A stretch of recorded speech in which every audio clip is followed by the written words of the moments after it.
Terima kasih Anda masih bersama kami. Bagi Anda yang baru saja bergabung, kami hadirkan kembali 3 berita utama hari ini.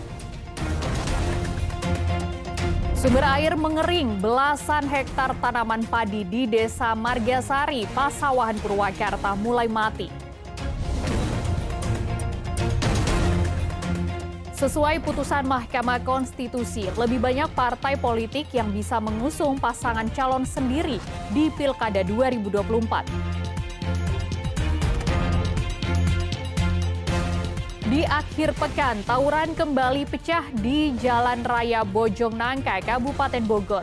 Dua kelompok remaja yang bertikai saling serang menggunakan senjata tajam.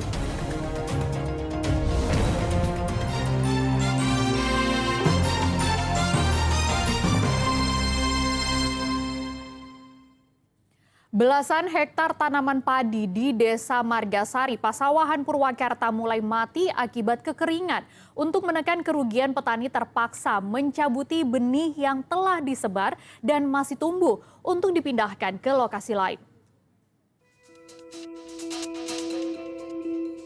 Mulai keringnya sumber air untuk mengairi area persawahan membuat belasan hektar sawah di Desa Margasari, Kecamatan Pasawahan Purwakarta mulai mati. Petani berusaha menyelamatkan tanaman padi usia muda, namun terkendala dengan sumber air yang jauh dan memerlukan mesin pompa. Jauhnya sumber air akibat kemarau membuat para petani pusing 7 keliling. Sebagian petani terpaksa mencabuti benih padi yang masih hidup untuk bisa ditanam ulang di tempat lain yang masih ada air, dengan risiko benih mati kekeringan sebelum ditanam. Kekeringan? Kekeringan, Bu, ya? Padinya pada mati semua atau gimana, pada kuning gini kondisi padinya? Ya mati otomatis kalau nggak cepet-cepet airin. Untuk sumber air sendiri, selain yang Ciherang di mana lagi? Kan itu ada sungai juga di sana. Nggak ada, itu makan jauh. Yang di sini Yang ini, yang itu Ciater. Udah kering, Bu, ya? Iya. Terus ada air yang tercemar juga karena sampah, itu gimana Teh? Nggak dipakai. Nggak dipakai? Iya, nggak dipakai. Kalau dipakai kenapa Kalau itu? dipakai, yang mati pada mati ininya. Tanamannya? Padinya, kuning. Jadi sekarang sumber air hanya satu-satunya Hanya satu, ya Ciherang. Tapi butuh pompa sama... Dua mesin. Kalau jauh itu di Ciherang satu, di sini satu di sawahnya. Jadi nggak satu mesin. Ini kalau benih-benih ini rencana dipindahin ke tempat lain, berarti, Bu, ya? Sebagian udah pada kering gini, pada putus, emang masih bisa tumbuh ini? Bisa sih, ini masih ada tuh. Sedikit-sedikit akarnya ke bawah. Dipaksain ya? Dipaksain. Ya udah, mudah-mudahan nanti jadi aja gitu. Para petani berharap pemerintah membantu mereka menyediakan pompa air agar bisa menyedot air dari lokasi sumber air yang masih ada meski relatif jauh. Sebab aliran sungai terdekat dengan area sawah mereka kini telah mengering. Jika tidak ada bantuan, dipastikan tanaman padi akan mati dan jerih payah petani yang telah mengolah dan menanam padi akan menjadi sia-sia. Zainal Arifin melaporkan dari Purwakarta.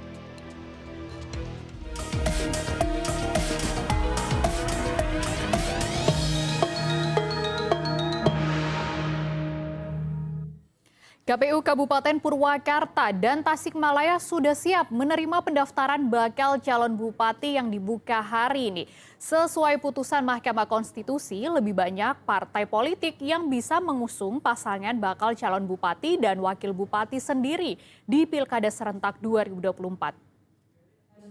Kita dapat berkumpul pada pagi hari ini. Untuk mempersiapkan masa pendaftaran bakal calon bupati dan wakil bupati Purwakarta hari ini, pekan lalu KPU Purwakarta mengundang media untuk mensosialisasikan tahapan penerimaan pendaftaran pasangan calon kepala daerah. Media atau pers ini kan perusahaan atau lembaga atau profesi yang sangat strategis ya, terutama kaitan dalam hal menyampaikan informasi kepada publik. Demikian halnya soal informasi tahapan pilkada. Saya kira tanpa teman-teman pers mungkin kita juga akan sangat kesulitan bagaimana menyampaikan informasi kepada publik. Media pun menyambut pernyataan KPU tersebut, sebab penyebaran informasi tahapan pilkada melalui media dinilai bisa menjangkau lebih dari 700.000 calon pemilih di Purwakarta.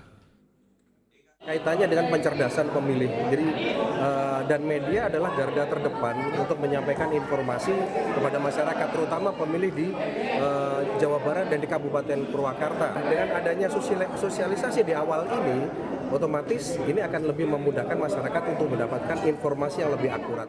KPUD Tasikmalaya sudah siap menerima pendaftaran bakal calon bupati dan wakil bupati pada Pilkada November mendatang sesuai dengan persyaratan hasil putusan Mahkamah Konstitusi nomor 60.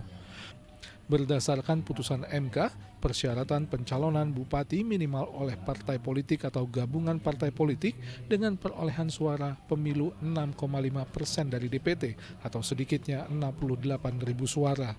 Dari 15 partai politik peserta pemilu di Kabupaten Tasikmalaya, 7 partai politik bisa mengusung sendiri. Sisa partai lainnya harus berkoalisi sehingga dalam pilkada nanti diperkirakan bisa mencapai 8 pasangan calon. Berdasarkan putusan itu bahwa untuk penduduk DPT yang penduduknya di atas 1 juta itu kan 6,5% dari suara sah, sehingga kita menggunakan itu. Minimal berarti berapa jumlahnya? Sekitar berapa? 68.000. Kisaran itu ya? Ya. 68. Yang kira-kira berhak bisa mencalonkan sendiri ada berapa partai? Untuk yang bisa mencalonkan secara mandiri, ya, secara mandiri itu ada 7. 7. Partai. Berkoalisi berarti? Ya, yang lainnya kan ini bisa partai secara individu atau memang gabungan partai politik untuk di angka itu. Kira-kira maksimal sampai berapa kalau dihitung dengan jumlah 68 itu? Kalau misalkan dibagi-bagi, gitu ya, dibagi-bagi kan 8 juga mungkin.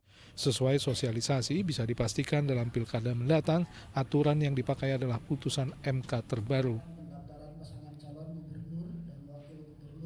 Zainal Arifin dan Eko Setiabudi melaporkan dari Purwakarta dan Kabupaten Tasikmalaya.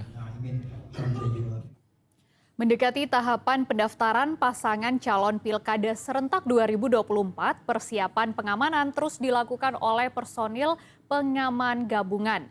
Apel dan simulasi dilakukan untuk mempererat koordinasi ribuan personil gabungan.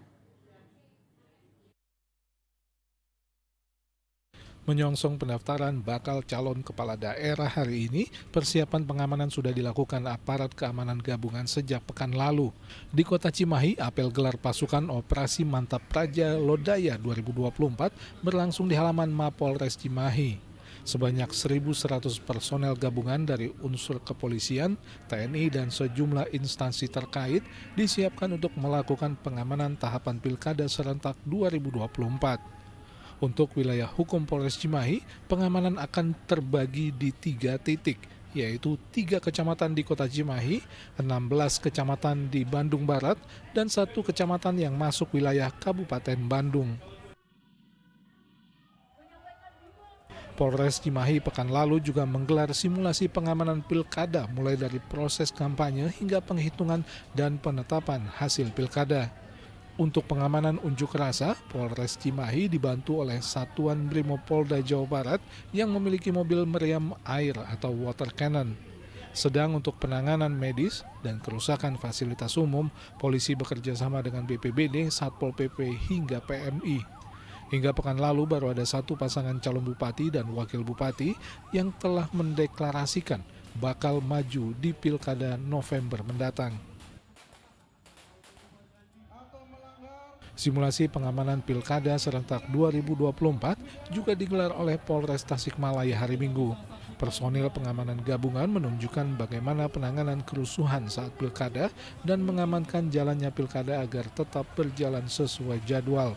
Saat simulasi digambarkan bagaimana terjadi kerusuhan baik saat kampanye hingga proses penghitungan suara. Tak hanya mengerahkan unit mobil meriam air, aparat juga telah menyiapkan unit khusus penjinak bom. Tim Liputan melaporkan. Pangdam 3 Siliwangi kembali menegaskan netralitas Tentara Nasional Indonesia (TNI) dalam perhelatan Pilkada serentak 2024. Di sisi lain, warga diminta menjaga kondisi damai selama tahapan pelaksanaan Pilkada hingga November mendatang. Penegasan tersebut diungkapkan Pangdam 3 Siliwangi pada penutupan kegiatan Tentara Manunggal Membangun Desa di Kecamatan Talun, Kabupaten Cirebon pekan lalu. Bersama anggota Polri dan aparatur sipil negara lainnya, TNI netral dan tidak dalam posisi mendukung salah satu pasangan calon kepala daerah yang berkontestasi pada Pilkada 2024. Di sisi lain, Pangdam juga meminta seluruh lapisan masyarakat termasuk dari partai politik dan simpatisan untuk berkampanye secara damai. Pilkada serentak tahun ini dilaksanakan di 33 kota kabupaten dan juga Provinsi Jawa Barat. Mengajak semua saudara-saudara dalam menghadapi pilkada ini, kita harus bukan hanya memanfaatkan hak kita sebagai hak politik kita sebagai warga negara, tapi harus juga melaksanakan kewajiban kita bersama. Apa kewajiban kita?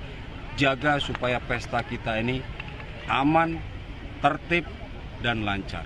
Netralitas TNI sendiri? Jangan khawatir dengan netralitas TNI dan ASN. Sudah banyak petunjuk, sudah banyak arahan TNI dan aparat lain, ASN, Polri, pegawai negeri, semuanya perintahnya netral.